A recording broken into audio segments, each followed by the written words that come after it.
Hello, नमस्कार दोस्तों। Welcome, स्वागत है एक बार फिर से आप सभी का आर्य जंक्शन पर दिनांक 14 फरवरी 2021 के करंट अफेयर्स के साथ। तो चलिए शुरुआत करते हैं आज की कक्षा की। और इससे पहले एक सबसे महत्वपूर्ण बात यह है कि अगर आप इन करंट अफेयर्स को पीडीएफ में प्राप्त करना चाहते हैं तो आप हमारी एप्लीकेशन आर्य जंक्शन प्ले स्टोर से डाउनलोड कर सकते हैं। वहाँ पर करंट अफेयर्स का वार्षिकांक गुलदस्ता के रूप में अवेलेबल है। तो पूरे के पूरे 2020 के करंट अफेयर्स वहाँ पर 1500 से भी ज़्यादा प्रश्नों में समाहित है, जिसका आप लाभ उठा सकते हैं। चलिए तो शुरुआत करते हैं। तो पहला प्रश्न आज का राजस्थान से जुड़ा। राजस्थान राज्य में इस साल अप्रैल 2021 से फोर्टिफाइड चावल का वितरण शुरू किया जाएगा कुल 5 जिलों में। तो जो हमारे 5 आशान्वित जिले जो हैं उन जिलों में इस चावल का वितरण शुरू किया जाएगा। ये जिले कौन से हैं ये देख लेते हैं। इनमें आपके बारां, धौलपुर, जैसलमेर, करौली और सिरोही, ये 5 जिले हैं। इनको आप आशान्वित कह सकते हैं, आप इन्हें आकांक्षी जिले कह सकते हैं, या फिर आप इन्हें एस्पिरेशनल स्टेट्स भी कह सकते हैं। तो 112 के करीब जो पूरे देश भर में जिले हैं उनमें इसकी शुरुआत की जा रही है। इनमें से 5 जिले राजस्थान के भी सम्मिलित हैं। ये ऐसे जिले हैं जो विभिन्न मानकों पर अन्य जिलों की तुलना में पिछड़े हुए माने गए हैं और जिन पर विशेष ध्यान देने की जरूरत है। और इसीलिए इन जिलों में महिलाओं और बच्चों में कुपोषण को दूर करने के लिए ये कार्य शुरू किया जा रहा है। समेकित बाल विकास सेवाएं अर्थात ICDS, integrated child development services, और मिड डे मील जैसे प्रोग्रामों के माध्यम से ये कार्य किया जाएगा।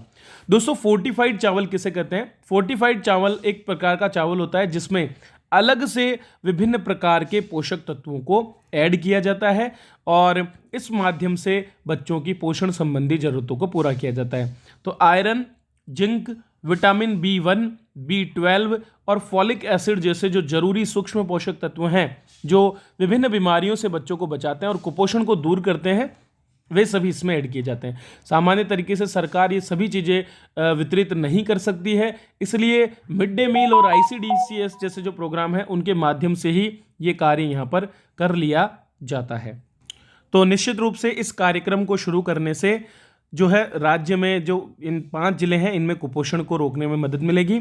आने वाले समय में इसे अन्य जिलों में भी लागू किया जाएगा। अगला प्रश्न देखते हैं। 13 फरवरी 2021 को केंद्र सरकार द्वारा संकल्प पहल की शुरुआत की गई है। आपको बताना है इस संकल्प पहल का संबंध किस क्षेत्र से है। तो दोस्तों, कौशल विकास हेतु इस पहल को शुरू किया गया है।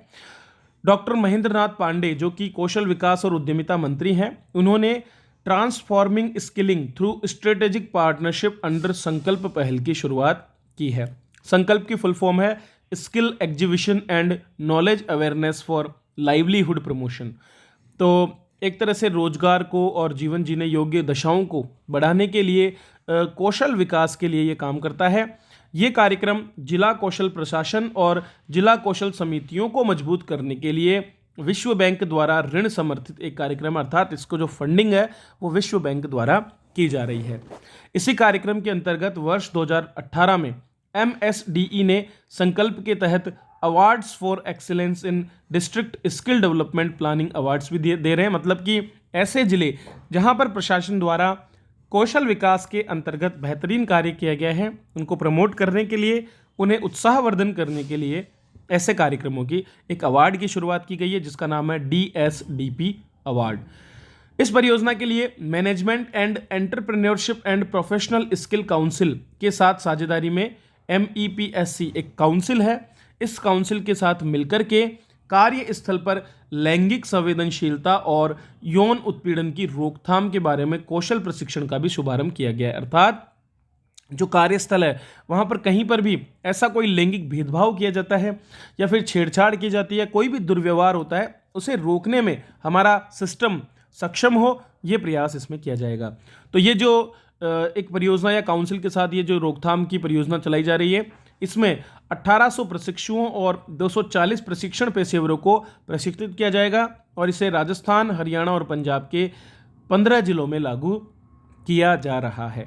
तो ये एक बहुत ही महत्वपूर्ण संकल्प परियोजना है जो कि आपके कौशल विकास से जुड़ी है। आगे बढ़ने से पहले दोस्तों, RPSC सब इंस्पेक्टर 2021 के लिए हमारे प्लेटफॉर्म पर कोर्सेज शुरू हो चुके हैं। तो अगर आप भी पेपर फर्स्ट अर्थात हिंदी की तैयारी करना चाहते हैं तो मेरा खुद का कोर्स है जो कि आपको केवल मात्र 999 रुपये में उपलब्ध है। यदि आप नए छात्र हैं तो आपको 10% का अतिरिक्त डिस्काउंट भी यहाँ पर मिलता है।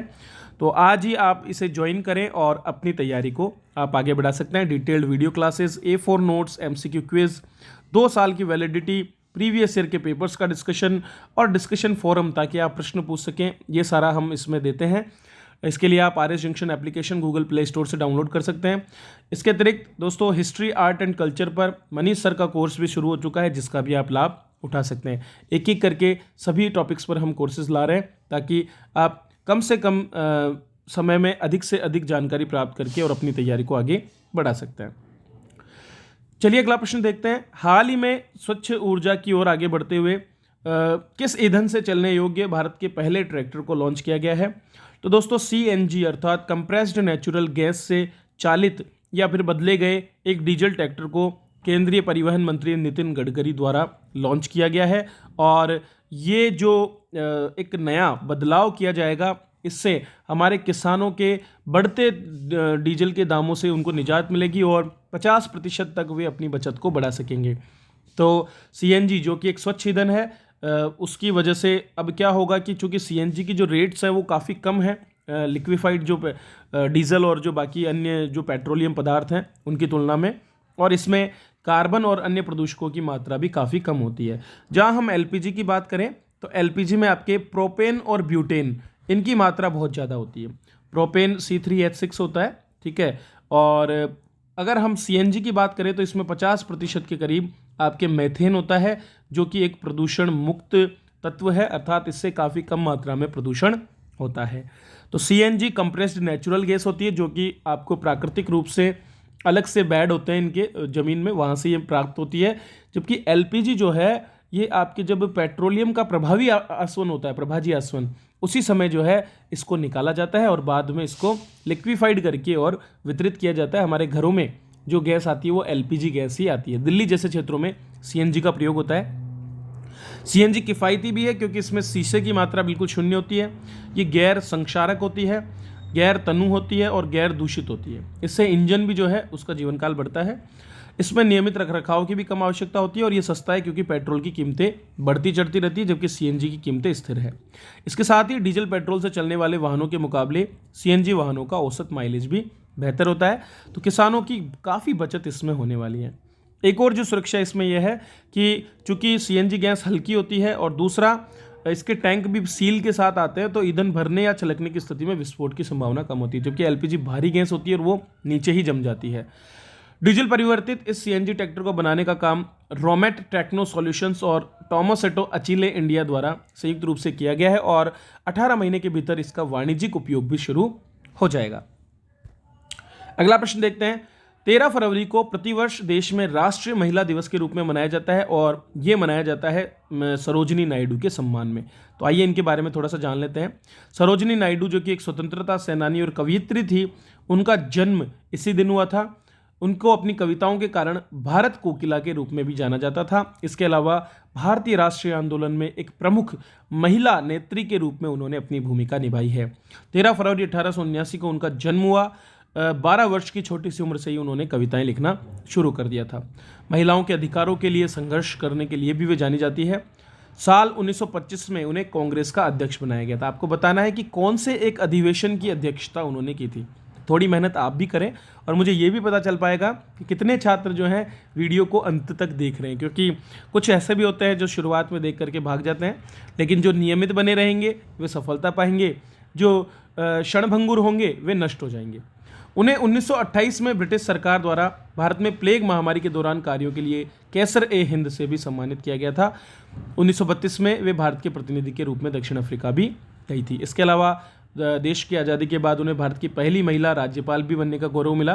तो उत्तर प्रदेश की राज्यपाल भी रही थी। सरोजिनी नायडू की 135वीं जयंती के अवसर पर 13 फरवरी 2014 से देश में राष्ट्रीय महिला दिवस मनाने की शुरुआत की गई थी। दोस्तों, महिलाओं के ही क्रम में हाल ही में एक और महिला साहित्यकार जो भारतवंशी हैं उन्हें जॉन फ्लोरियो पुरस्कार प्रदान किया गया है और इनका नाम है झुंपा लाहिड़ी। तो झुंपा लाहिड़ी को ये पुरस्कार दिया गया। उन्होंने डोमिनिका स्टारनोन के 2016 के उपन्यास ट्रिक का अनुवाद किया और इसी के लिए उन्हें यह पुरस्कार दिया गया है। जॉन फ्लोरियो पुरस्कार एक 2 साल में दिया जाने वाला पुरस्कार है जो पूर्ण लंबाई वाले जो इतालवी उपन्यास होते हैं या जो कार्य हैं उनके अंग्रेजी अनुवाद के लिए दिया जाता है 2000 यूरो के रूप में। लाहिड़ी भी लगभग 1 दशक के बाद इस वर्ष अपना नया उपन्यास लेकर आएंगी। इसका नाम होगा वेयर अबाउट, जो उन्हीं के पहले इतालवी उपन्यास का अंग्रेजी अनुवाद होगा। लाहिड़ी के प्रथम लघु संग्रह इंटरप्रेटर ऑफ मेलोडीज जो कि 1999 में प्रकाशित हुआ था, उसके लिए 2000 में उन्हें पुलित्जर पुरस्कार भी प्रदान किया गया था और पहली बार किसी लघु कथा संग्रह को इस तरह से पुलित्जर पुरस्कार दिया गया था। 2003 में लाहिड़ी ने अपना पहला उपन्यास नेमसेक भी प्रकाशित किया था। तो ये कुछ बेसिक जानकारी है झुंपा लाहिड़ी के बारे में जिन्हें जॉन फ्लोरियो पुरस्कार दिया गया है।